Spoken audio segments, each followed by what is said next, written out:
Ok, ahora sí está grabando, creo. Entonces, les decía que una enfermedad antigua, vamos a ver en esto un poco de generalidades, clasificación, epidemiología, fisiopatología y tratamiento. La cefalea es la causa más frecuente de dolor en neurología. El 90% son cefaleas primarias y estas se dividen en migraña y cefaleas tensionales. Y el 10% son cefaleas secundarias y generalmente son debidas a lesiones, infecciones o tumores cerebrales.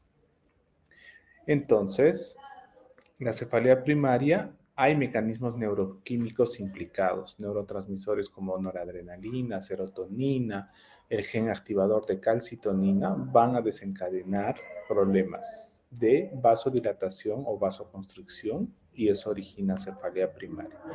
Y en la cefalea secundaria, pues los mecanismos están bien definidos, por ejemplo, secuela de un TEC, secuela de un aneurisma roto, secuela de cisticercosis, etcétera, ¿no?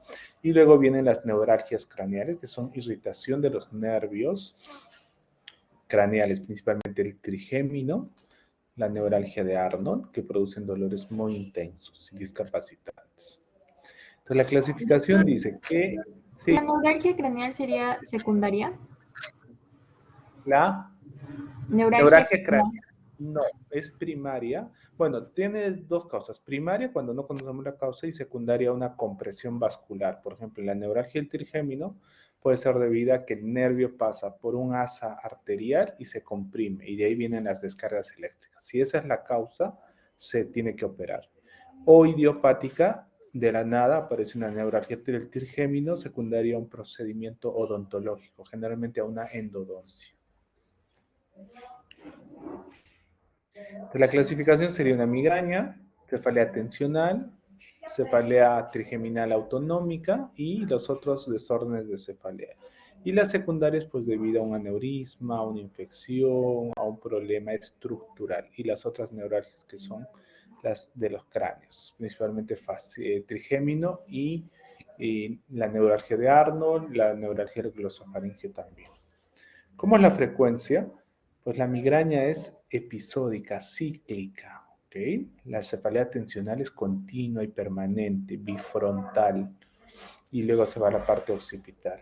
La migraña y la cefalea tensional puede ser una cefalea mixta, se llama así, cuando tengo un paciente con migraña que está cursando por un cuadro de estrés y se suma a eso un dolor de base. Entonces va a tener la combinación de ambos, un dolor permanente, bifrontal, pero episodios de crisis con un dolor de mayor intensidad.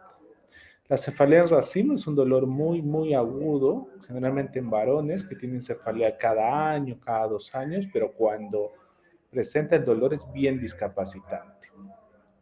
Y la neuralgia del trigémino es una descarga paroxística, tipo descarga eléctrica a nivel de los territorios de la rama inferior y superior del trigémino, principalmente de los dientes, que empeora cuando como o cuando como cosas frías o calientes. Este cambio de temperatura va a producir descarga eléctrica, por tanto dolor.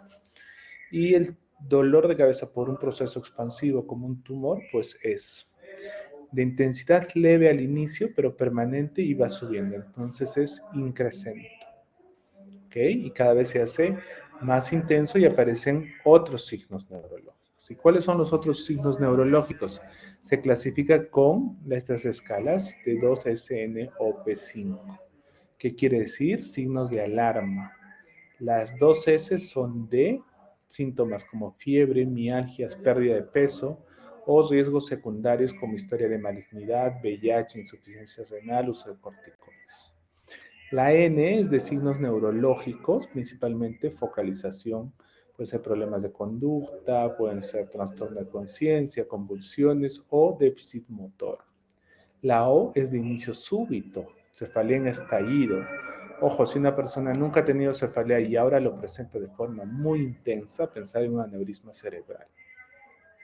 Y la O también es el paciente de cefalea después de los 50 años. La migraña aparece generalmente a los 18 años o antes, de 15 a 45 años.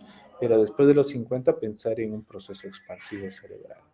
Y las P5 son de los cambios en el patrón. Si es progresiva, se aumenta con el cambio de posición, si precipita con las maniobras de Valsalva, que es aumento de la presión abdominal, como toser, pujar, si hay papiledema o en el embarazo. En el embarazo, la migraña, por ejemplo, puede comportarse de forma incierta, puede mejorar un tercio, puede desaparecer un tercio, puede estar de la misma intensidad en un tercio de los casos. No sabemos precisa, pero si tengo un dolor de cabeza que empeora por aumento de la presión intraabdominal del embarazo, podría ser un aneurisma también. Entonces, ahora hablemos de la cefalea tensional. Esta es la más frecuente, es más en mujeres que en varones, y los factores psicológicos pueden ser el inicio y la perpetuación de este dolor. Entonces, voy a tener una cefalea tensional ocasional, que todos hemos tenido alguna vez cuando estamos bajo estrés, en exámenes, no hemos dormido bien, tenemos un dolor bifrontal y luego la parte occipital, que no es muy intenso, pero es molestoso, es como una pesadez. Y esto puede ser, ese es ocasional, lo más frecuente. Y episódico es que se repita en determinadas situaciones, cada mes que voy a, no sé, tengo exámenes mensuales o tengo una situación explícita cada mes, empieza el dolor. O ya es crónica cuando es todos los días. ¿Ok? Entonces podemos tener unas cefaleas de esas características. Entonces, ¿cómo diferencio, cómo las clasifico? Una vez que he descartado, cuando yo tengo un paciente con cefalea, debo descartar una cefalea secundaria, entonces voy a pedir una tomografía o una resonancia magnética. Estas deben ser normales en una cefalea primaria. Entonces voy a clasificar a una cefalea episódica, aquella que tenga una frecuencia de menos de 15 días en el mes, y una crónica que tenga más de 15 días en el mes. Y esta crónica puede ser todavía de corta duración, menos de 4 horas diarias, o de larga duración, más de 4 horas diarias. Y ya cuando esto se cronifica, pues puede haber cefalea por abuso de medicamentos, de analgésicos. Entonces, cuando yo tengo una cefalea crónica diaria, voy a tener una cefalea, puede ser una migraña crónica, puede ser una cefalea tensional crónica, puede ser una cefalea persistente diaria de novo, que hay que investigar que sea secundaria, o puede ser una hemicrania continua cuando hay un problema de una neuralgia asociada. Entonces, ¿cuál es la definición actual de cefalea? No tan actual, desde el 2018. Es un trastorno cerebral caracterizado por un fenómeno de hiperexcitabilidad neuronal alterada en pacientes genéticamente susceptibles, capaz de activar el sistema trigémino vascular, generando consecuencias médicas y biopsicosociales. ¿Y qué es todo esto? Pues vamos a ver. Entonces, ¿cómo lo clasifico por frecuencia? Pues una cefalea de baja frecuencia cuando tengo 0 o 9 ataques al mes, de alta frecuencia de 10 a 14 ataques al mes y crónica de alta frecuencia más de 15 ataques al mes. La cefalea entonces es la tercera causa de discapacidad mundial, perdón, la séptima mundial, la tercera causa de consulta, es más en mujeres, produce discapacidad y ausentismo laboral, por tanto es una repercusión económica importante. Entonces debe ser manejada. La prevalencia de la migraña en el mundo es muy variada. Generalmente en Latinoamérica en Perú, por ejemplo, es 5.3 por 100.000 habitantes, hasta valores más altos en Europa que llevan a 23 o 24 por 100.000 habitantes. Entonces no tenemos muchos estudios de prevalencia en Latinoamérica, más en Europa. Entonces no hay un estándar. Lo que sí sabemos es que es más frecuente en mujeres que en hombres y la edad pico de presentación en los de 10 a 19 años hasta los 40 a 49 años. Entonces, después de los 50 o más tardíamente es poco frecuente. También tenemos una migraña infantil que aparece a los 5 años de edad, 4 o 5 años, pero también es poco frecuente. Y la migraña crónica, si tenemos en Perú que la migraña es 4.5, la migraña crónica es más o menos En mujeres 1.86 y en varones 0.39. Y la presentación es la misma, de 18 a 29 años hasta 40 a 49 años.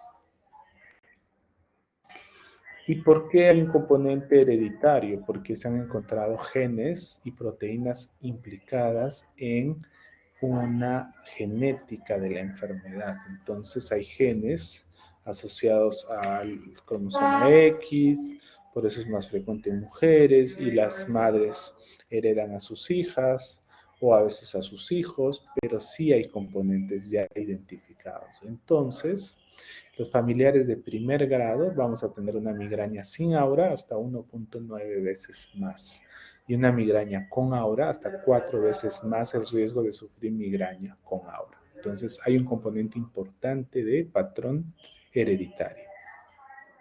¿Cuál es la clasificación? La que actualmente rige es la del 2018 y tenemos una migraña sin aura y con aura. La que tiene aura va a tener una aura tipo o típica, que es la fotopsia, destellos de luz. Puede haber una migraña con hemiplegia esporádica o continua y una migraña basilar que tiene vértigo. En los niños va a producir vómitos, dolor abdominal y vértigo. Es una presentación bien característica. También hay una migraña retiniana donde va a haber anaurosis o pérdida de la visión transitoria o destellos de luz.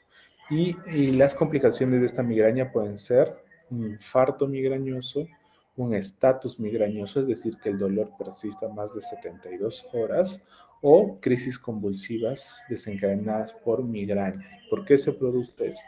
Vamos a ver. ¿Cómo clasifico la migraña? ¿Cómo diagnostico la migraña? Pues para diagnosticar se dice que si yo tengo estos tres síntomas, náuseas, discapacidad y fotofobia, 3 de 3 tendré un 93% de probabilidad de hacer el diagnóstico de migraña. Si tengo dos síntomas, 81. Y más alejados ya aparecen dolor hemicraniano, fotopsias, etcétera, aura, etcétera. Pero los tres primeros tienen una certeza alta de diagnóstico de migraña. Entonces, ¿cuál es la fisiopatología? Y esto es lo que deben entender para poder tratar. Entonces, la migraña decíamos que es un trastorno de hiperexcitabilidad neuronal en personas genéticamente susceptibles con activación del sistema trigémino vascular. Esa es la definición. ¿Qué es todo esto? Les decía, pues es un trastorno vascular, neurovascular, que va a producir una hiperexcitabilidad cortical, una sensibilización central y una sensibilización periférica. ¿Cómo se traduce esto? Pues este es el sistema trigémino vascular. El ganglio de Gasser, que es el ganglio del trigémino, da terminaciones hacia las arterias y venas de la meningia media. Y esto va a producir vasodilatación o vasoconstricción. Una vez que se produce este fenómeno, va a activar el sistema trigémino vascular, va a activar los núcleos del tronco cerebral, los núcleos del locus cerúleos, los núcleos del salivatorio superior, va a ir hacia el hipotálamo, al tálamo y luego a la corteza occipital. Y también va a tener un componente vegetativo en verde con la activación del ganglio pterigopalatino, y este es el que va a originar náuseas y vómitos. Entonces vamos a tener que diversos estímulos van a activar el hipotálamo. Esto va a originar los pródromos, que generalmente son las náuseas, la sensación de malestar. Se activa el sistema del núcleo del RAFE y del locus cerúleus y vamos a tener dos vías. La liberación de potasio y aminoácidos excitatorios produce una oligoemia propagada y eso produce el aura. Y el sistema trigémino vascular que se activa va a producir liberación de esta sustancia, la más importante, gen activador de la calcitonina.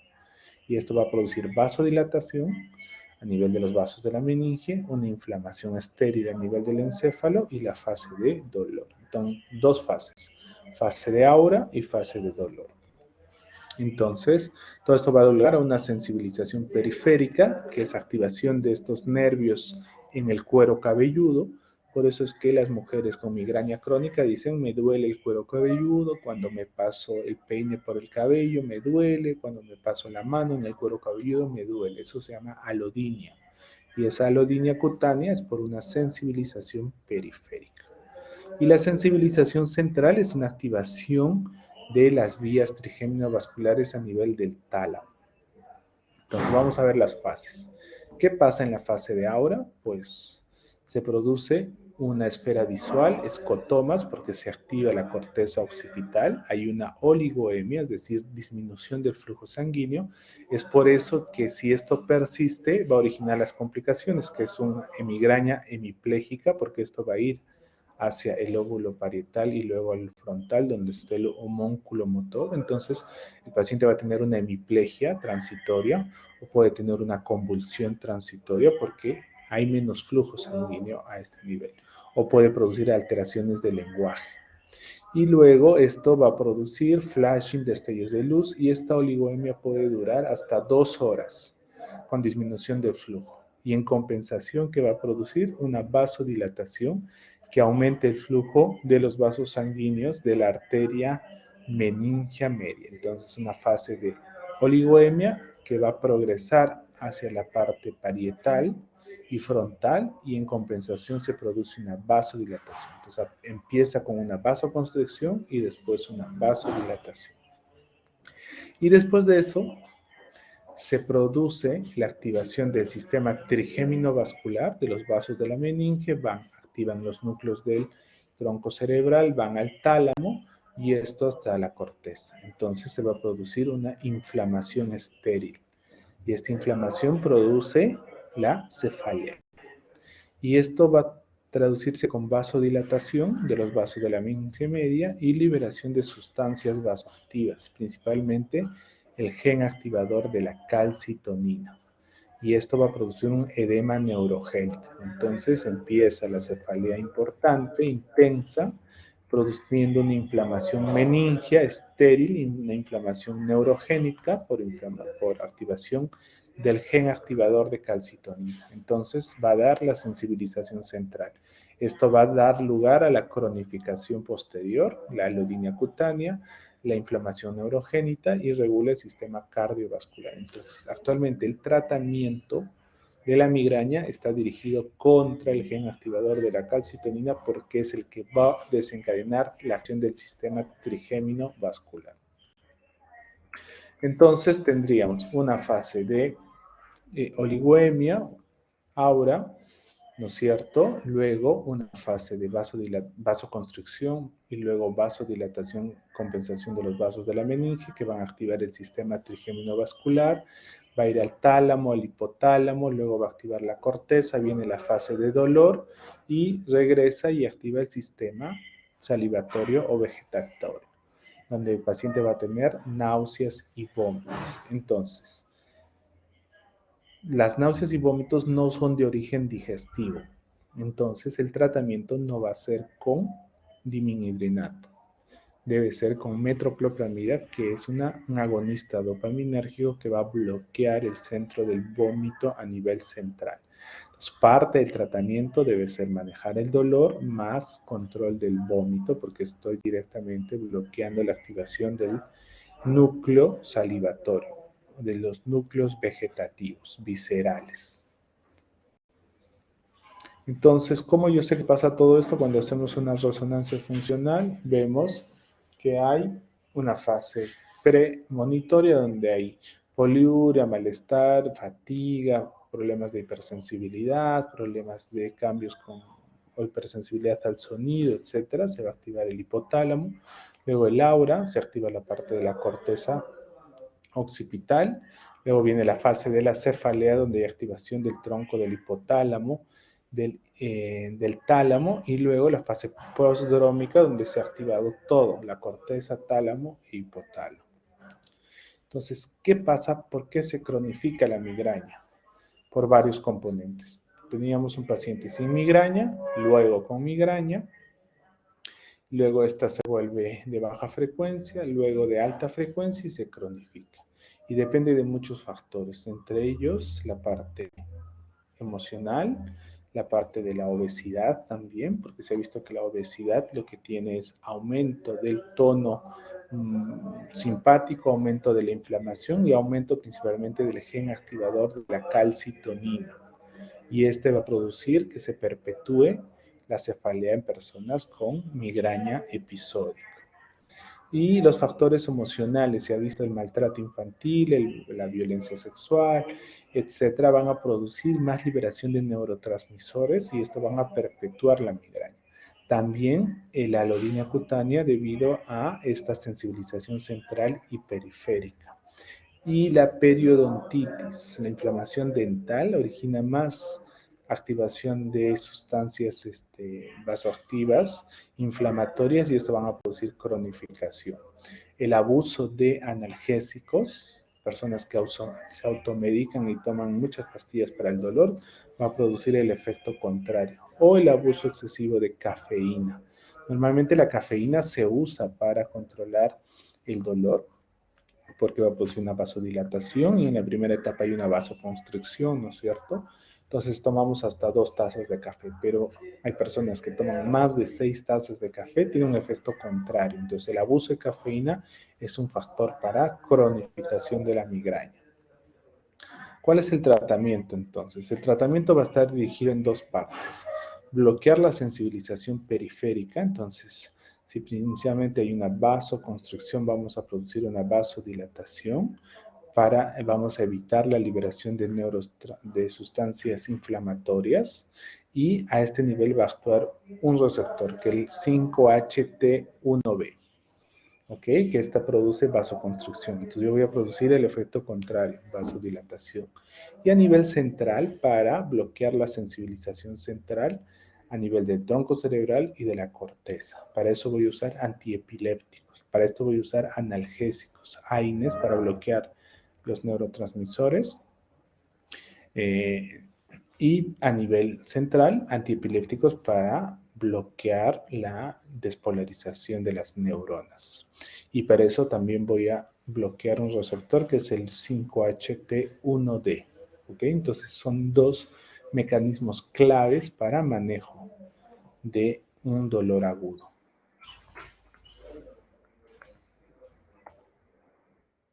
Entonces, un paciente que viene por migraña, si tiene una crisis leve, AINES. Si tiene una crisis moderada, triptanes. Y triptanes bloquean específicamente al receptor que produce vasoconstricción. Los AINES que usamos en el tratamiento agudo deben ser dosis dobles, dosis más altas. Por ejemplo, aspirina hasta 1000 miligramos, naproxeno hasta 100, ibuprofeno hasta 1200. No tenemos esa presentación en Perú, solo 400, estamos hablando de 3 pastillas. Diclofenaco también a dosis altas, hasta 100 miligramos. Y los triptanes, cuando no mejora esto, triptán es sumatriptán, naritriptán, son los que tenemos en el país. Idealmente deberían ser por vía subcutánea o por vía nasal, que tenemos en otros lados, pero acá solo tenemos oral y demoran en actuar unos 30 minutos, pero bastante efectivos los triptanes para manejo agudo del dolor. ¿Cuál es el tratamiento preventivo? Ya cuando tengo un paciente que tiene dolor de cabeza permanente, persistente y no mejora, ¿y cuál es el criterio de tratamiento preventivo? Estamos hablando de un paciente que tenga discapacidad para hacer sus cosas, no puede estudiar, no puede rendir exámenes porque el dolor es permanente, le incapacita y su calidad de vida, ya debemos dar tratamiento preventivo. O si tiene dolor de cabeza más de 3 veces por semana de más de 4 horas de duración.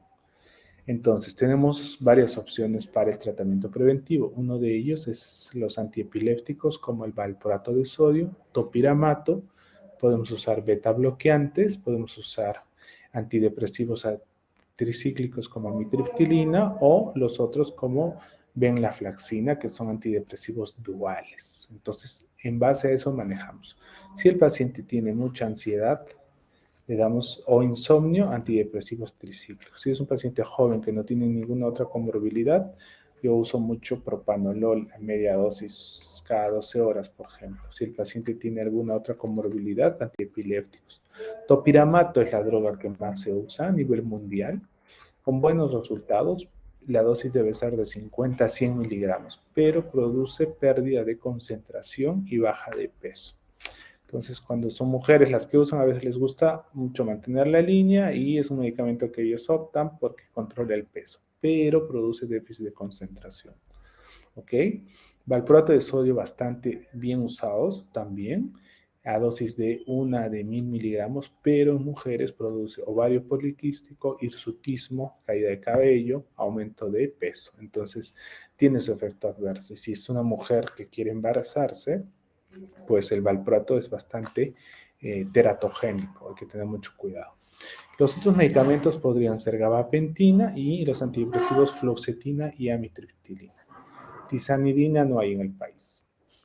Ok, entonces amitriptilina es el segundo usado porque controla mucho la ansiedad porque es un círculo vicioso. Tengo dolor, crisis y me da ansiedad, angustia y esto me da más dolor. Entonces amitriptilina bastante bien usado pero produce mucha sedación, mucho sueño al día siguiente, un efecto resaca o un sabor metálico en la boca. Entonces por eso algunas personas lo dejan, no hay buena adherencia. Entonces, el algoritmo de tratamiento de una persona con migraña debería ser educar al paciente y negociar las expectativas, es decir, ustedes saben que la migraña no tiene cura, simplemente controlamos el dolor y el dolor lo que hacemos es disminuir la frecuencia de ataques o la intensidad. Si me dolía 10 de 10, ahora te va a doler 2 de 10 y si era 3 veces por semana, va a ser una vez a la semana. Ese es el objetivo del tratamiento crónico. Identificar los factores que condicionan más dolor, como la obesidad, el maltrato, el uso de cafeína o el uso excesivo de medicación. Empezamos con tratamiento preventivo con topiramato, según las guías, podemos asociar amitriptilina o podemos dar propanolol, flunaricina.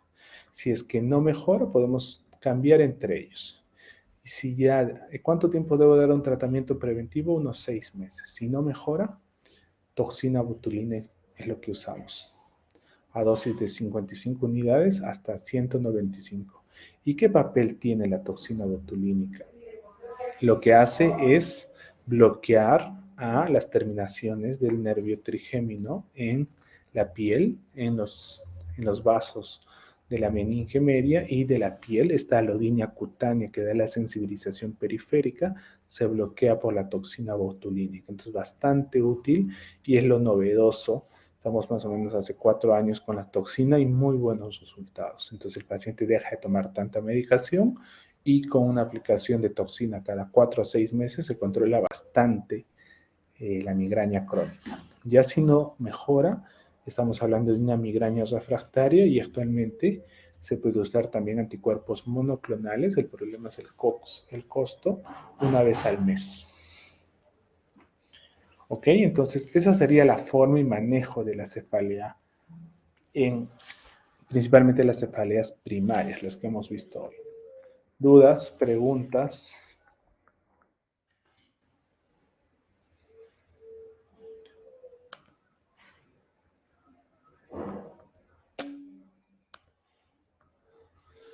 En el caso de una mujer embarazada, dice, no, a ver.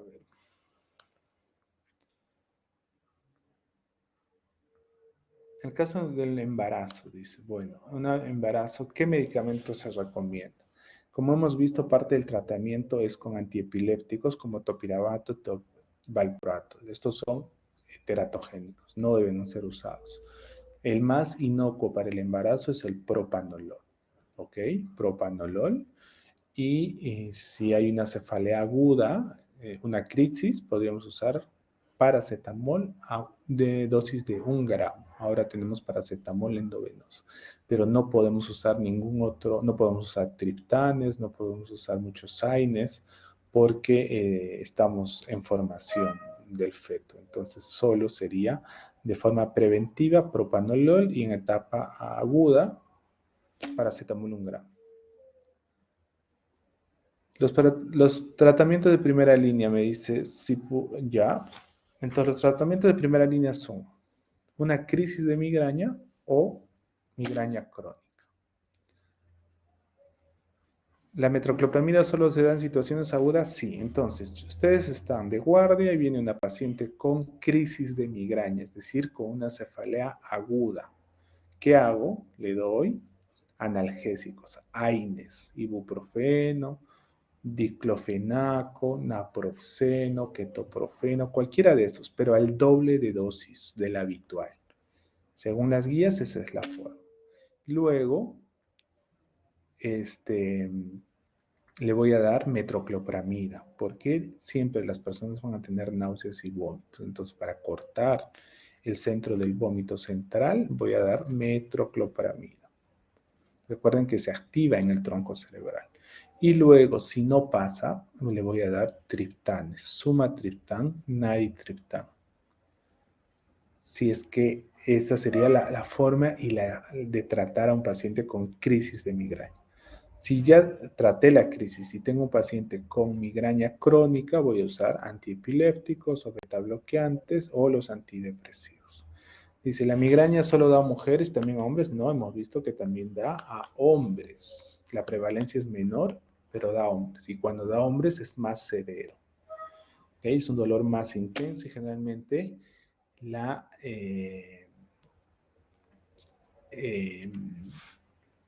migraña tipo clúster es la que da en hombres.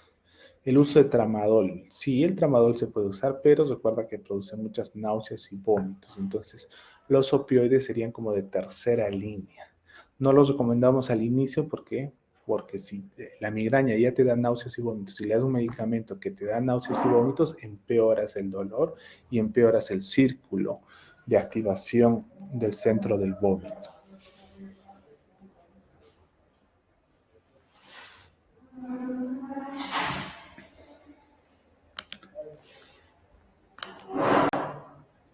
¿Alguna otra pregunta? Creo que nada Doctor, más. disculpe, y bueno, usted mencionó que no se le daría el diminuhidrato porque no es el vómito, no es digestivo, ¿no? Sino es para el centro del vómito porque es del Así sistema es, digestivo. así es, así es. Y si le dieran el diminuhidrato y no la metoclopramida, ¿haría algún efecto?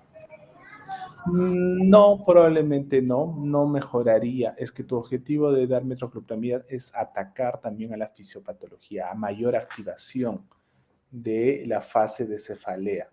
Entonces, si tú le das dimenhidrinato, pues tal vez mejores un poco las náuseas, pero no vas a cortar el dolor de cabeza de forma aguda y rápida, ¿no? Entonces va a seguir con dolor, vas a tener que usar otros analgésicos. Entonces nosotros siempre decimos, vamos a darle un cóctel para mejorar su cefalea. Entonces le damos un AINE, le damos paracetamol 1 gramo endovenoso, le damos metoclopramida. Ese sería nuestro cóctel, triple cóctel para una cefalea aguda en emergencia.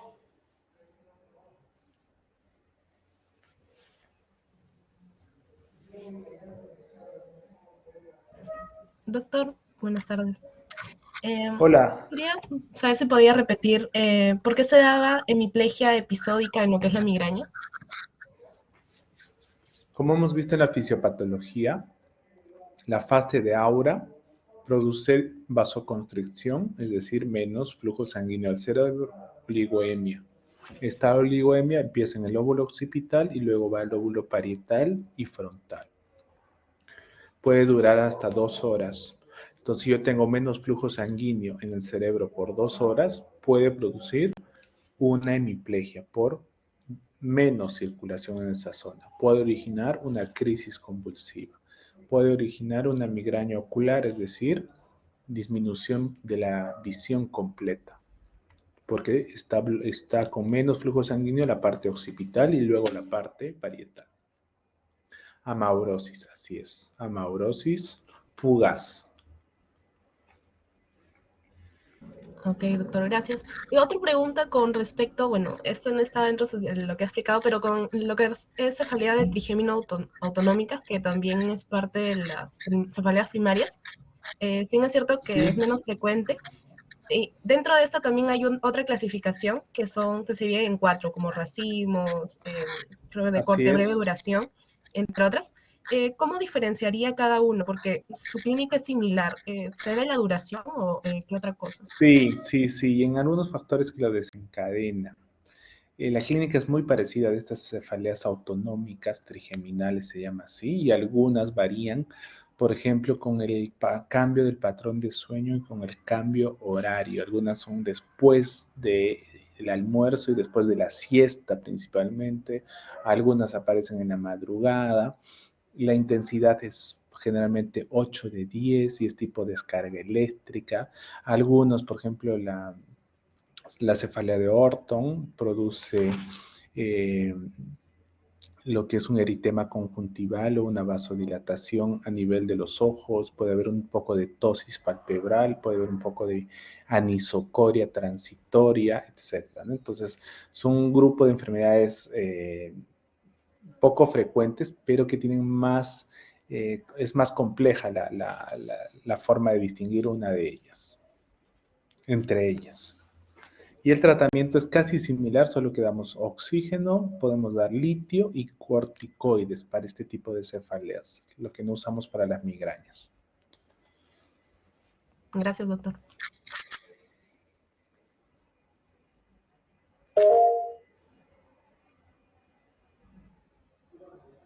Muy bien, si no hay más preguntas, creo que hemos acabado por hoy.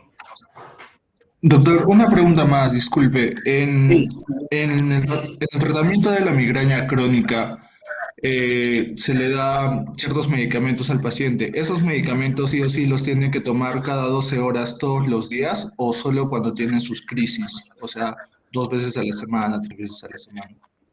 No, el tratamiento de la migraña crónica es diario, o sea, no es para el dolor, es para evitar que tengas una crisis. Para el dolor están los AINES, están los triptanes, están los opioides. El tratamiento de la migraña crónica es para prevenir una crisis, para evitar que la crisis sea muy frecuente y para disminuir la intensidad. Por tanto, el manejo debe ser diario por 6 meses. Propanolol cada 12 horas por 6 meses.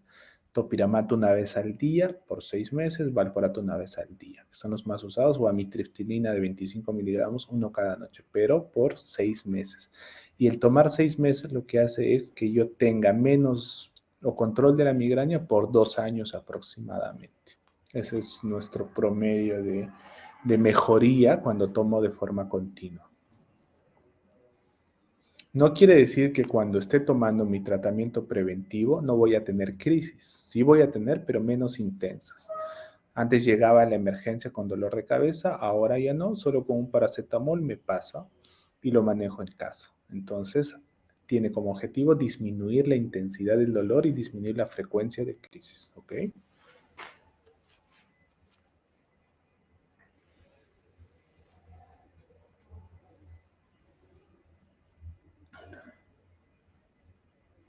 Muy bien, eso es todo entonces, hemos acabado por hoy.